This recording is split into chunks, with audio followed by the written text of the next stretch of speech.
කතාවට ආවතින් ඔයා අද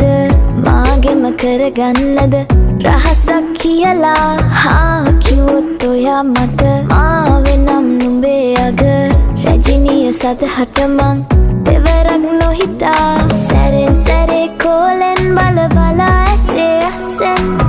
බොරුවට එපා වගේ හිඳින්න එපා රවන්න එපා ටිකෙන් ටිකේ ආලෙන් පුරවලා හිතේ හිස්තැන් නුඹ මට හිතක් වටින කෙනා නිසා චුට්ටක් කතාවට ආවොතින් ඔයා අද මාගෙම කරගන්නද රහසක් කියලා කිව්වොත් ඔයා මට මාවෙනම් නුඹේ අග රැජිනිය සදහට මං